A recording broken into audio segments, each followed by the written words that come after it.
Dès sa création, le GIRAM s'est engagé à prôner des aménagements harmonieux et durables, à protéger l'environnement, à combattre les projets insensés, à promouvoir le transport collectif, à favoriser la création de parcs et d'espaces verts, s'objecter aux démolitions inutiles et à demander le classement de bâtiments et de sites patrimoniaux. On s'est aperçu que finalement, à Lévis, on aménageait un peu de tout de travers et ça serait important qu'un groupe, puis des profs au cégep, il y en a de différentes disciplines, que des profs puissent s'impliquer, contribuer à la société dans laquelle on vivait, d'autant plus qu'à Lévis, il n'y a pas d'université. Et ça faisait pas tellement longtemps, j'étais arrivé en 79 au cégep, puis là, je m'apercevais que finalement, il y avait des gens qui avaient du talent, qui avaient des bonnes idées. On avait un sociologue comme Robert Trudel qui avait une bonne réflexion sur beaucoup d'enjeux. Donc, c'est là que m'est venue l'idée de créer le groupe d'initiative et de recherche appliquée au milieu, qui au départ était comme rattaché au cégep Lévis-Lauzon sans l'être officiellement. Moi, j'étais un peu idéaliste, croyant que les gens du cégep, les profs, pouvaient s'impliquer. Mais on a commencé quand même comme ça avec une première cellule. Et le projet phare qui nous a allumé aussi, c'est que, en fait, il y a deux choses. Il y a un premier document qu'on avait déposé à la ville sur un aménagement plus rationnel avec des propositions pour le Vieux-Lauzon, une halte routière pour observer le fleuve dans le secteur Lauzon, etc., avec Robert Trudel. J'avais fait ce document-là avec Robert Trudel. Et c'est peut-être ça qui a été finalement la bougie d'allumage pour aller plus loin, créer un organisme officiel. Et en 82-83, ben là, il y avait les fêtes de 84 qui s'en venaient. Donc, c'est pour ça que ça nous a incité à se structurer officiellement, parce que pour avoir des subventions, c'est mieux d'être structuré, vraiment incorporé. Le groupe de départ, si on peut dire les premières réunions, même officielles, après l'incorporation du 3 mars de 1983. Donc, il y avait les trois Jacques. Il y avait nommé Jacques Ménard, un sociologue. Il y avait Jacques Grenier, qui est géographe. Et il y avait Jacques Trahan, qui était en architecture. Puis, il y avait aussi Robert Trudel. Clermont-Bourget était là aussi parce qu'il y avait eu des cours à temps partiel au cégep. Il y avait un invité, si on peut dire, quelqu'un qui s'était impliqué en histoire dans le Lévis, qui s'appelle André Carrier.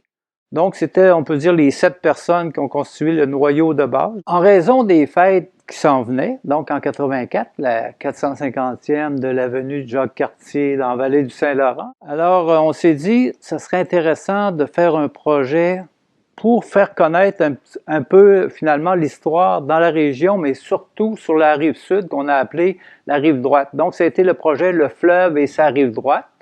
Ça a donné lieu, donc, à des thématiques. On a eu donc 5 thématiques, donc la présence amérindienne, la pêche à l'anguille, les activités économiques en zone littorale et les communications. Et le dernier thème, la villégiature et la récréation. Donc on parle de chalets, on parle de maisons de campagne, on parle de baignade. On était une équipe de 7-8 personnes quand même et chacun avait son bout de recherche à faire. C'est qu'on a prévu donc tout d'abord un lancement de brochure assez élaboré qu'on a fait à la gare intermodale. Et en 86, on est allé à Winnipeg, un congrès en histoire, et on a reçu un prix pour ces brochures-là, un prix d'histoire régionale à travers tout le Canada, donc c'est pas rien. Et on s'est rendu compte que les vieux quartiers perdaient de plus en plus leur vitalité. Bien sûr, compétitionnés par les centres d'achat. Ici, on a les Galeries Chagnon qui ont été le premier centre d'achat à compétitionner nos vieux centres-villes, que ce soit le Vieux-Lauzon, où il y avait beaucoup de magasins, de commerces de proximité. La même chose ici, la Côte du Passage ou la rue Bégin, l'avenue Bégin, c'est la même chose. Donc, on s'est dit, comment on peut faire pour peut-être aider la ville, qui s'appelait Lévis-Lauzon à l'époque, à vraiment dynamiser ces axes commerciaux traditionnels, Parce que si les commerces se vident, ça veut dire que c'est le patrimoine qu'on perd. Souvent, les façades de bâtiments deviennent des logements au lieu d'avoir des grandes vitrines commerciales, etc. Donc, c'est là qu'on a travaillé une équipe. Donc, Diane Saint-Pierre a travaillé le volet historique sur les deux centres-villes, Lévis et Lauson. Et André Carrier, lui, qui était initialement dans le CA du GIRAM dans les premières années, donc s'est vu confier d'aller rencontrer les commerçants et d'aller faire un genre de sondage, d'aller prendre leur opinion sur comment ils voyaient ce développement de leur rue. Ben, c'est sûr que les mêmes questions, si on va interroger les commerçants aujourd'hui, ils vont dire dans le Vieux-Lévis, sur la rue Bégin, on n'a pas assez de stationnement, c'est un problème, c'est pour ça que les commerces fuient. Ça devient comme un cercle vicieux un peu, mais on sait que dans les axes traditionnels, c'est pas tellement... Les stationnements, ça peut aider dans certains cas parce qu'il y a beaucoup de monde qui se déplace en voiture, mais il faut peut-être développer aussi des commerces de proximité où que les gens vont se rendre à pied pour faire en sorte qu'on ait une vision pour ces rues-là, qu'on ait une vision pour le secteur de la Traverse. D'ailleurs, ça fait pas longtemps qu'on a réalisé certaines choses, puis on a démoli plus que nous autres on recommandait. On voulait qu'on conserve l'âme du secteur par des bâtiments quand même qui transpiraient l'époque, certaines époques. Donc, ça a pris presque 30 ans avant qu'on réaménage des choses. Dans le Vieux-Lévis, on essaie de sauver les meubles avec la rue Bégin. Et c'est comme à recommencer encore aujourd'hui parce qu'on voit qu'il y a des commerces qui ferment. On doit essayer attirer des remplaçants, des commerces qui vont remplacer. C'est pas toujours facile parce que la compétition maintenant est internationale. On peut commander sur Amazon.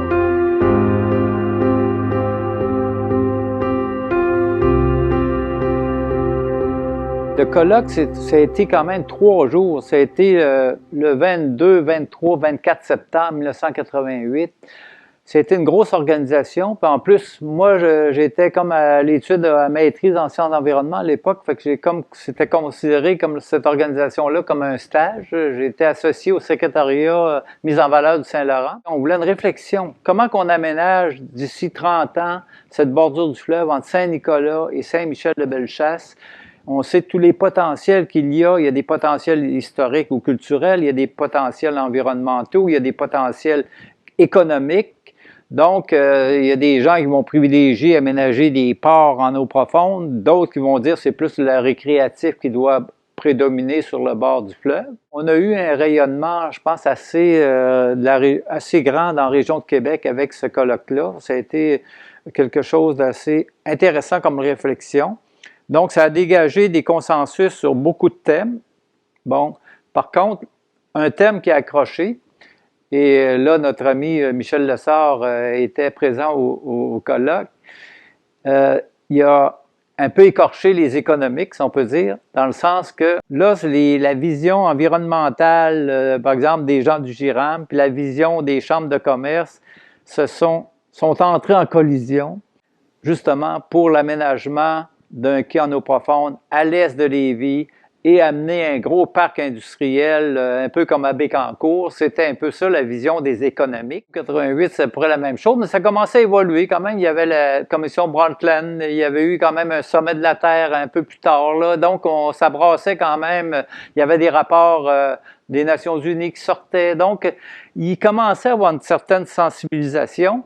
Et nous, au GIRAM, on est intervenus avant le colloque sur des empiètements sur le fleuve, sur des baribeaux qui remblayaient dans le fleuve. Donc, on était très, très vigilants sur ce qui se faisait par rapport aux atteintes environnementales, par rapport à la bordure du fleuve déjà.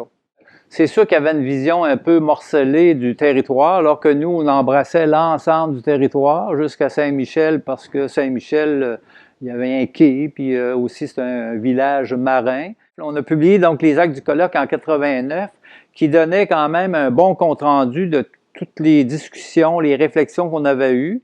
Le GIRAM a eu tout le temps une influence, si on peut dire, larvée, sans que ce soit avoué, et on prenait quelques idées de temps en temps. Mais on ne le disait pas, on ne donnait pas le mérite nécessairement au GIRAM, mais ça, c'est pas grave. Je me rappelle, le maire Lallier a déjà dit « J'aimerais ça avoir un GIRAM dans la ville de Québec », dans le sens qu'on apportait beaucoup de réflexions, beaucoup d'analyses critiques, et ça, c'était gracieusement, là. Il y a les villes n'ont pas besoin de payer des consultants pour avoir ces idées-là. Donc, il y a certaines idées qu'on a peut-être appliquées graduellement, mais on n'a pas appliqué assez à notre goût.